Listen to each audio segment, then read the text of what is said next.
জম্বিদের আবার মানুষে ফিরে আনার স্বপ্ন এক ডাক্তারের অদম্য লড়াই।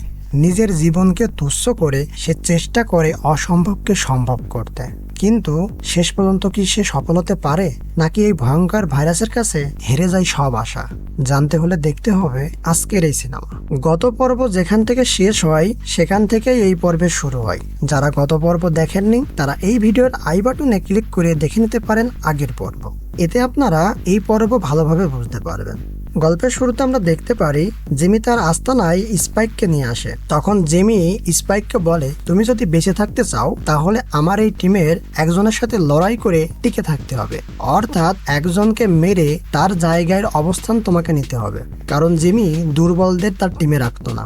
এই কথা শুনে স্পাইক ভয় পেয়ে যায়, কারণ জিমির দলে যারা ছিল তারা সবাই স্পাইকের চাইতে বয়সে বড় আর খুবই শক্তিশালী। এজন্য যার সাথে স্পাইকের লড়াই হবে সে খুবই কনফিডেন্ট ছিল, যার কারণে স্পাইকের সাথে সে মজা করে, তাকে তুচ্ছ মনে করে। ঠিক এরই মাঝে স্পাইক তার প্যান্ট খুলে তার পায়ে একটা ছুরি ঢোকায় দেয়। এতে প্রচুর পরিমাণে রক্ত বের হতে থাকে। তখন কেউ তাকে সাহায্য করতে আসে না, কারণ নিয়ম ছিল কেউ সাহায্য করতে পারবে না। এরপর এক পর্যায়ে ওই ব্যক্তি মারা যায়।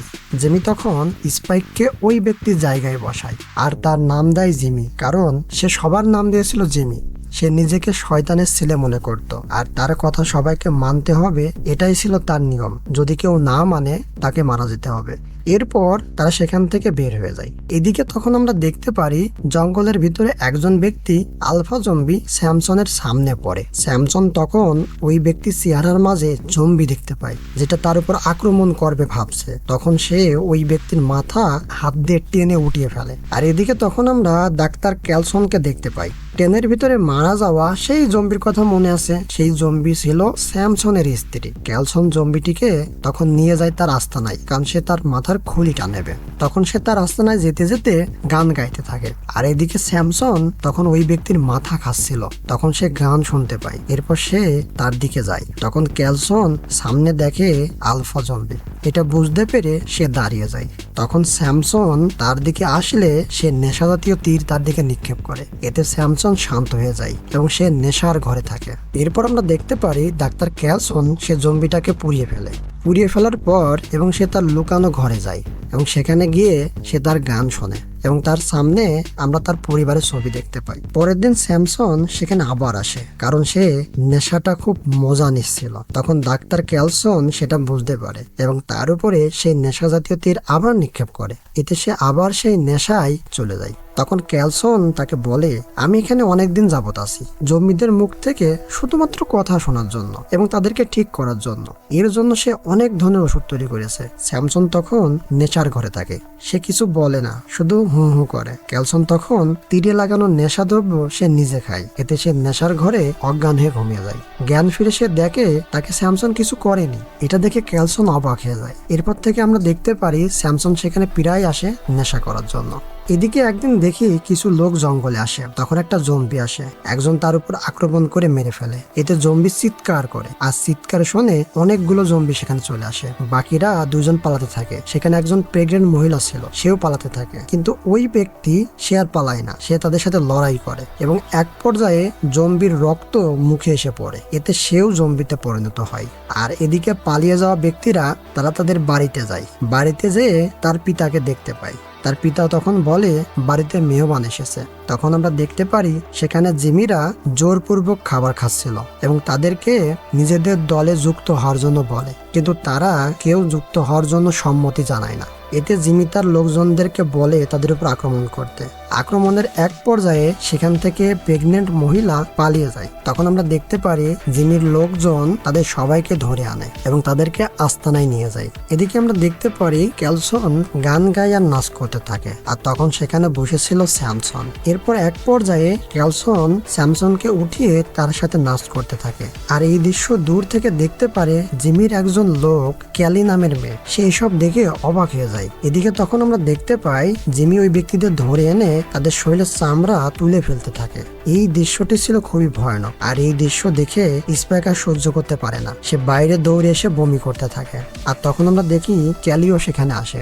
স্পাইক তার কাছে বলে, আমি ভিতরে থাকতে পারবো না, এই দৃশ্য আমি সহ্য করতে পারবো না। তখন ক্যালি তাকে বলে, ঠিক আছে, তোমার ভিতরে যাওয়া লাগবে না, আমরা বাইরেই থাকি। এরপর আমরা দেখতে পারি রাতে ক্যালসন ও স্যামসন তারা একই জায়গায় থাকে। ক্যালসন তখন বলে, আমি তোমাকে আফিন নামের ওষুধ দিচ্ছি, যেটা আমার কাছে প্রায় শেষের দিকে। এই অঞ্চলে আফিনের গাছ আর নেই, যা ছিল আমি সব ব্যবহার করে ফেলেছি। আর তুমি যে শান্তি পাচ্ছ, এটা হয়তো আর কিছুদিন পর পাবে না, তখন তুমি আবার আগের মতন হয়ে যাবে। স্যামসন তখন আকাশের চাঁদ দেখতে থাকে। আর তখন ক্যালসন বলে, এখন আমার কাছে তোমাকে শান্তি দেওয়ার একটাই উপায় আছে, সেটা হলো তোমার মৃত্যু, এবং এই মৃত্যুটা আমি শান্তিভাবে দিতে পারবো, যেভাবে স্পাইকের মাকে দিয়েছিল। তখন ক্যালসন তাকে ইনজেকশন দিতে যায়, যেটার মাধ্যমে তাকে শান্ত করা যাবে। স্যামসন তখন হঠাৎই কথা বলে ওঠে, চাঁদ বলে। এটা দেখে ক্যালসন অবাক হয়ে যায়। সে তখন বলে, কি বললে, আবার বলো। তখন স্যামসন আবারও চাঁদ বলে। এটা শুনে ক্যালসন তো অবাক হয়ে যায়। সে তখন বুঝতে পারে তার ওষুধে কাজ হচ্ছে, যার কারণে তাকে আর ইনজেকশন দেয় না। আর এদিকে আমরা দেখি জিমি সেখানে থাকা লোকজনের ভিতরে একজনকে দেখে শক্তিশালী মনে করে, তাই তাকে তাদের দলে যুক্ত হওয়ার জন্য একটা সুযোগ দেয় যে তার দলের ভিতরে যে কোনো একজনের সাথে লড়াই করে তাকে মেরে বাঁচতে হবে। তখন ওই ব্যক্তি তাদের ভিতর থেকে একটা মেয়েকে সিলেক্ট করে। তাকে দেখে সে মনে করে যে দুর্বল, কিন্তু সে আসলে দুর্বল ছিল না। যখন তার সাথে লড়াই করতে যায় তখন সে বুঝতে পারে যে সে আসলে দুর্বল নয়, এবং তাকে বিভিন্নভাবে মারতে থাকে। আর এই সকল ঘটনা সব লুকিয়ে দেখছিল প্রেগনেন্ট মহিলা। তখন সে প্ল্যান করে যে কোনো উপায়ে তার ভাইকে বাঁচাতে হবে, তাই সে তার হাতের কাছে থাকা লোহার একটা আংটা দিয়ে তাকে মারে। এতে ওই মেয়ে তখন মারা যায়। এই দৃশ্য দেখে জিমি তখন বুঝে ফেলে উপর থেকে কেউ মেরেছে। তখন সবাই দেখে ফেলে যে কে মেরেছে। এরপর সবাই তার উপর হামলা করতে যায়। তখন নিচে থাকা ব্যক্তি যার সাথে মারামারি হচ্ছিল, সে গ্যাসের সিলিন্ডারের মাধ্যমে একজনকে আগুনে পুড়িয়ে দেয়। তখন জিমির একজন লোক এটা দেখে তার দিকে তীর ছোড়ে। এতে তীরের আঘাতে ওই ব্যক্তি মারা যায়। বাইরে তখন স্পাইক ও ক্যালি বসে অপেক্ষা করছিল। এরপর হঠাৎ ঘর থেকে সবাই বের হয়ে আসে এবং একজনকে আগুনে পড়তে দেখে তখন তো অবাক হয়ে যায়। আর এদিকে তখন আমরা দেখি প্রেগনেন্ট মহিলা পালিয়ে যাচ্ছে। এটা দেখে জিমি স্পাইককে বলে তাকে ধরে আনতে। স্পাইক তখন তার পিছনে যায় এবং তার কাছে চলে গেলে তীর তার দিকে ধরে, কিন্তু তাকে তীর মারে না। তখন স্পাইক বলে, তোমার সাথে আমাকেও নিয়ে যাও। তখন ওই মহিলা তার কাছে এসে তাকে আঘাত করে। এরপর সেখান থেকে সে পালিয়ে যায়। তখন এদিকে অপেক্ষা করছিল জিমি ও তার লোকজন। সেখানে স্পাইক যেয়ে জিমির কাছে মিথ্যা বলে যে তাকে মেরে ফেলেছে, কিন্তু জিমি এতে বিশ্বাস করতে চায় না। তখন জিমি বলে, আমি আমার পিতাকে ডাকবো, সে যদি তোমাকে ক্ষমা করে তাহলে ক্ষমা পাবা, নয়তো পাবা না। এই বলে তাকে মারতে যেতে চাই। তখন ক্যালি বলে, আমি আপনার পিতাকে দেখেছি। তখন জিমি বলে, কোথায় দেখেছো? তখন ক্যালি বলে, আমি যেখানে দেখেছি সেখানে আপনাকে নিয়ে যাব। অর্থাৎ ক্যালি যে ক্যালসনকে দেখেছিল তাকে শয়তান মনে করেছিল তার গায়ে লাল রং থাকার কারণে, এটাই তাকে বোঝাতে চেয়েছে। পরের দিন আমরা দেখি স্যামসন তার স্মৃতিশক্তি কিছুটা ফিরে পেয়েছে, কারণ সে দেখি ফল খায় এবং সে কাপড় পরে। এতে আমরা তখন বুঝতে পারি সে ভালোর দিকে আস্তে আস্তে যাচ্ছে। তখন এদিকে আমরা দেখি ক্যালসন বাইরে আসে এবং স্যামসনকে খুঁজতে থাকে, কিন্তু তাকে খুঁজে পায় না। আর ওইদিকে দেখি জিমি তখন দূরবীন দিয়ে দেখে তার গায়ে লাল রং, এজন্য সে মনে করে আসলে এটা তার পিতা হতে পারে। তখন সবাই বলে, আমরাও তাহলে এরপরে যাব। কিন্তু জিমি তখন তাদেরকে বলে, আমি যতক্ষণ পর্যন্ত তার সাথে কথা বলে না আসবো ততক্ষণ পর্যন্ত কেউ যেতে পারবে না। এই বলে জিমি তখন তার কাছে যায়। সেখানে গিয়ে জিমি ক্যালসনকে জিজ্ঞেস করে, আপনি কি আমার মালিক? ক্যালসন তখন বলে, আমি কোনো মালিক না, এবং সে তার আস্তে আস্তে পরিচয় দিতে থাকে। জিমি তখন বলে, আপনার শরীরে লাল রং কিসের তাহলে? ক্যালসন তখন বলে, এই জম্বিদের ভিতরে বেঁচে থাকার জন্য আর এই ভাইরাস থেকে দূরে থাকার জন্য শরীরে আয়োডিন লাগানো হয়েছে।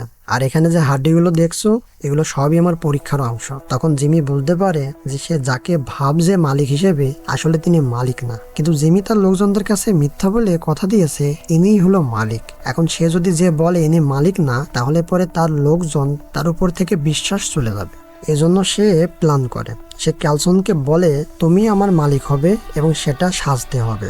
যদি তুমি না সাজো তাহলে তোমাকে আমি মেরে ফেলবো। তখন এক প্রকার বাধ্য হয়ে ক্যালসন তার কথায় রাজি হয়। এরপর রাতে আমরা দেখতে পারি জিমি তার লোকজনদেরকে বলে, মালিকের সামনে গেলে কেউ তোমরা কোনো কথা বলবে না, তাকে কেউ তোমরা ছুঁতেও পারবে না, কারণ তাকে যদি তোমরা ছুঁয়ে ফেলো তাহলে সে কিন্তু হারিয়ে যাবে আর সে কিন্তু আমাদের উপর নারাজ হবে। কারণ জিমি চাইছিল আগে থেকে সবার মাঝে এসব কথা বলে ভয় ঢুকিয়ে রাখতে। আর এদিকে আমরা দেখতে পারি ক্যালসন স্যামসনের কাছে বলতে থাকে, আমি সামনে খুব বিপদে পড়তে যাচ্ছি, তাই তোমাকে ঠিক করার আমি একটা শেষ চেষ্টা করব। আমি এখন তোমাকে যে ওষুধ ব্যবহার করব এটার মাধ্যমে তোমার কিছু সমস্যা হতে পারে, আবার তুমি পুরোপুরি ঠিকই হয়ে যেতে পারো। এরপর সে তাকে সেই ওষুধ দেয়। এদিকে ভোরবেলা আমরা দেখতে পাই স্পাইক পালানোর চেষ্টা করে, তখন একটা জম্বি তার উপর আক্রমণ করে, সে তাকে মারতে থাকে। এরই মধ্যে একজন তাকে দেখে ফেলে এবং তাকে মারতে থাকে, তাকে মেরে ফেলার সিদ্ধান্ত নেয়। তখন ক্যালি এসে স্পাইককে বাঁচায় এবং ওই ব্যক্তির সাথে মারামারি করে ক্যালি তাকে মেরে ফেলে। এরপর তারা জিমির কাছে আসে। জিমি তখন জিজ্ঞেস করে কিভাবে সে মারা গেল। ক্যালি তখন বলে সে পালিয়ে যাচ্ছিল, কারণ সে মালিকের সামনে যেতে ভয় পাচ্ছিল। আমি তাকে বোঝানোর চেষ্টা করেছি, কিন্তু সে বুঝিনি, বরং আমার উপর আক্রমণ করে, তাই আমি তাকে মেরে ফেলতে বাধ্য হয়েছি। এই কথা শুনে জিমি তখন তাকে উস্কে দেওয়ার জন্য বলে, তুমি যা বলছো এটা সত্য নয়। ক্যালি তখন বুঝতে পেরে নিজেকে শক্তভাবে বলে, আমি যা বলছি তাই সত্য।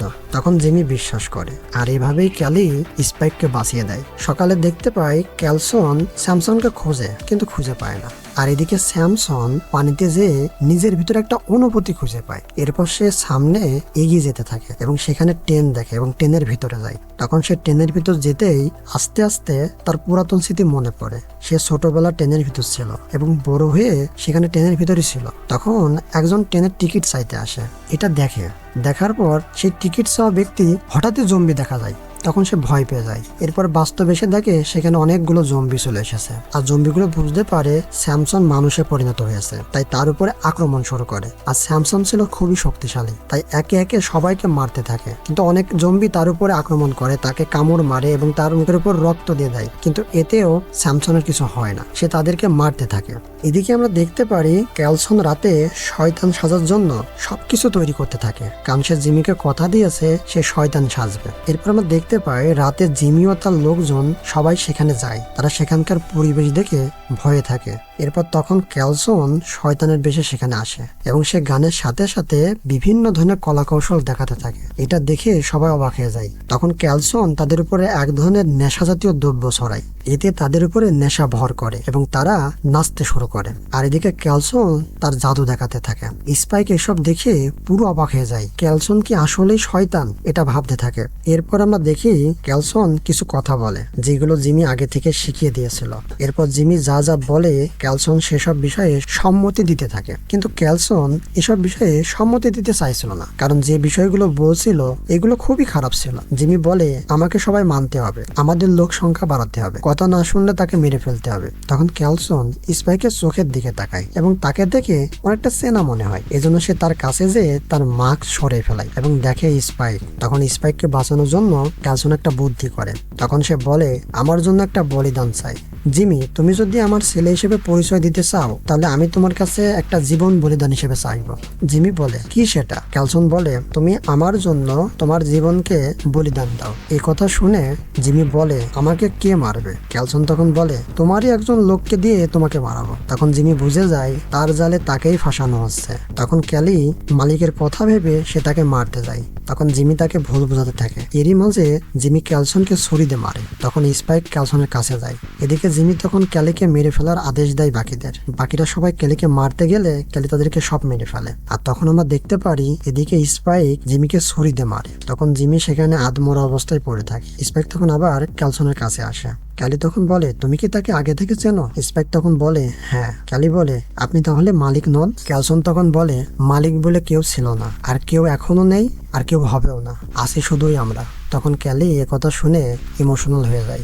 স্পাইক তখন বলে আমরা চলে যাচ্ছিলাম, আপনি কেন এসব করতে গেলেন? ক্যালসন তখন বলে তোমার চেহারা দেখে আমি থেমে থাকতে পারিনি, তুমি এই বয়সে অনেক কষ্ট সহ্য করেছো, তাই নিজেকে আর ধরে রাখতে পারলাম না। তখন আমরা দেখতে পাই ক্যালি ও স্পাইক জিমিকে উল্টো করে ঝুলিয়ে পেরেক দিয়ে আটকে রাখে এবং সেখান থেকে তারা দুজন চলে যায়। আর তখনই আমরা দেখতে পাই সেখানে স্যামসন আসে। স্যামসনকে দেখে জিমি মনে করে তার পিতা এসেছে, তাকে দেখে সে শয়তান মনে করে। স্যামসনের কাছে আসতেই ক্যালসন কথা বলতে যায়, আর তখনই সে মারা যায়। এই দৃশ্যটা ছিল খুবই কষ্টের। তখন স্যামসন তাকে নিয়ে যায়, আর এদিকে জিমি চিৎকার করতে থাকে তার পিতাকে উদ্দেশ্য করে। এরপর সিন দেখানো হয় একটা বাড়িতে, আর সেখানে 28 ডেজ লেটার মুভির প্রথম নায়ক জিমকে দেখানো হয়। সে তার মেয়ের সঙ্গে বসবাস করত, তারা নিজেদের ভিতরে কথা বলছিল। ঠিক তখন তারা দূরে একটা শব্দ শুনতে পায়। তখন তারা বন্দুক নিয়ে বাইরে যায়। দূরবীনতে দেখতে পারে জম্বিরা তাড়া করছে দুজন ব্যক্তিকে, যারা ছিল স্পাইক ও ক্যালি। তখন জিমের মেয়ে বলে আমাদের উচিত তাদেরকে সাহায্য করা। তখন আমরা দেখি তারা দুজন সাহায্য করার জন্য যায়। আর এই মুভি এখানেই শেষ হয়ে যায়। এ থেকে আমরা বুঝতে পারি খুব শীঘ্রই এর পরবর্তী পর্ব আসতে যাচ্ছে। আর পরবর্তী পর্বটা খুবই ইন্টারেস্টিং হতে পারে। আর পরবর্তী পর্বে কি ঘটতে পারে অবশ্যই কমেন্টে লিখে জানান। ধন্যবাদ সবাইকে।